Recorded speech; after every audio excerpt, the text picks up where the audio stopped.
Hey guys, Everything NFL here, and today I am back with a brand new video going over my top 5 second-year wide receivers that to look out for in 2020 that could have a big breakout season and pose themselves as a top 10, possibly top 15 wide receiver in the NFL. And quickly, before we get into the video, I want to say a massive thank you. We have finally reached 40 subscribers.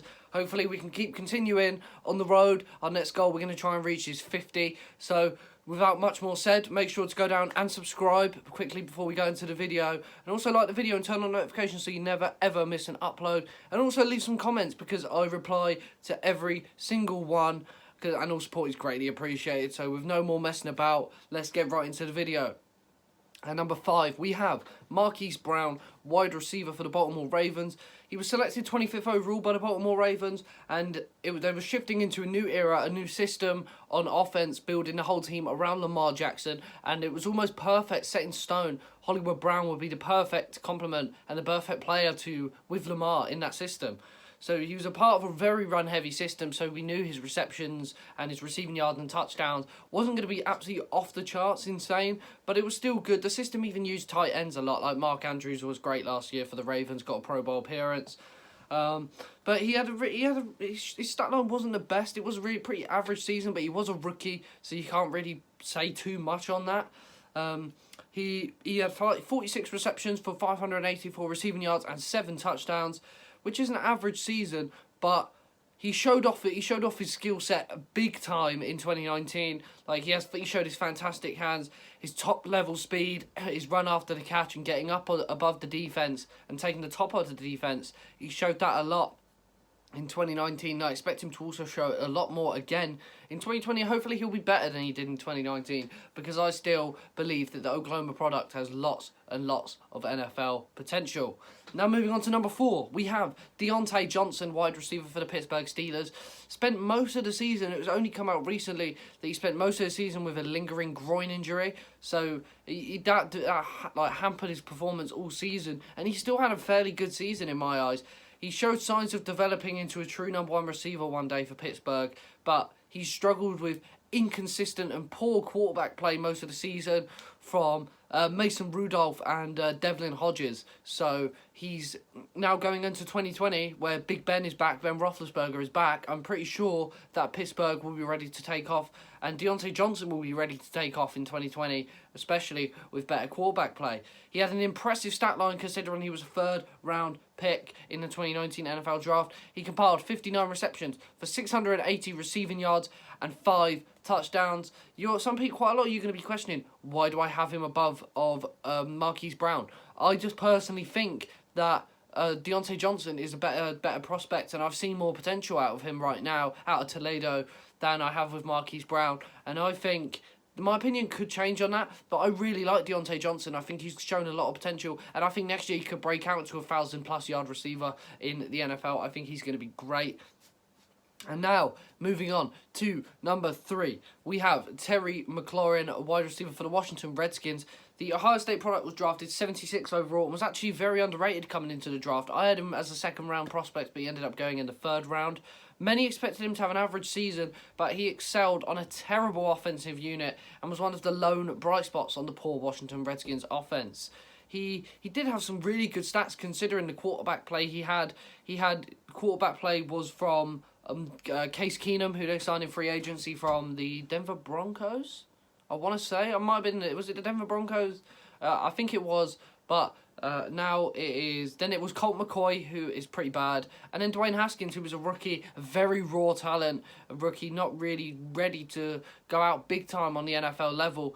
But he had 58 receptions for 919 receiving yards and 7 touchdowns. Fantastic after that poor quarterback play. But towards the end of the season, he did look even better because Haskins showed a lot of improvement and showed lots of sign of potential heading towards the end of the season. And I expect Haskins to make leaps and bounds in 2020, which will help Scary Terry improve on his fantastic 2019 stats and break the 1,000-yard barrier and possibly get 10 touchdowns? Because if they work their system around him, like think about a running back, you got like Darius Geis, who they're still young and they're going to work around, Adrian Peterson as well. But you got Dwayne Haskins at quarterback, Terry McLaurin at wide receiver. Those are the players that you build your offense around, and that is what I think that the Redskins are going to do, because I think the Redskins defense is going to be one of the best in the NFL next season, and we're going to have to wait and see how the offense is going to do. Now, moving on to number 2, we have DK Metcalf of the Seattle Seahawks. Was selected 64th overall in the draft. DK was taken a lot later than people thought he would go, but has turned out to be a fantastic value selection after just one season in Seattle. Quick one, if you want to see DK Metcalf's reaction to being drafted, if you haven't seen it, it is absolutely amazing. Go and check it out on YouTube. It's just type in, I think it's 2019 NFL rookies reactions, and click on it, because DK Metcalf's reaction to being drafted by the Seahawks was so good. And he had an incredible year in 2019. Boasted a great stat line of 58 receptions for 900 receiving yards and 7 touchdowns. He was the perfect opposite to Tyler Lockett, being the bigger, more physical option downfield, and also being good as a slot guy. A big beast in the slot is fantastic for Russell Wilson. He can get the ball out quick, get it over the top of the lineman and beneath the linebackers, and open up space getting downfield. But I think he will better those numbers in 2020 as you take on a bigger role in the Seattle Seahawks offense. I think DK could prove to be one of the best receivers in the NFL one day, and that's not even exaggerated. I rate DK Metcalf this much. I think he's got the name power. He's got that X factor about him that I think is so great, and that will be a big part in his system for years and years to come. And now moving on to number 1, and in my opinion is possibly already a top 15 wide receiver in the league, and I think he's going to break that and be even better. We have A.J. Brown of the Tennessee Titans. It's funny how the top 2 wide receivers on this list both went to Ole Miss. But yeah, A.J. Brown enjoyed an excellent rookie season, being selected 52nd overall in 2019. And A.J. boasts in incredible speed for his size, excellent hands, his release is world class, and the way he just gets up the field is absolutely fantastic. He's the perfect deep threat for this Tennessee system. He put up an incredible stat line with 52 receptions for 1,051 receiving yards and 8 touchdowns. For a rookie, that is some fantastic numbers, but we could see Brown emerge as the lead receiver for Ryan Tannehill and the Titans offense in 2020, and like I said, possibly emerged as a top 10 receiver in the NFL. I rate A.J. Brown so highly that I think he could even go up higher on this, go up higher in the rankings list, and not even be top 10. He could even be top 5 wide receiver. But it all banks on Ryan Tannehill and his big contract, his 4-year, $118 million contract that he has just been given. It all banks on that, and now A.J. Brown has got to make the most of the opportunities he's given. And that's it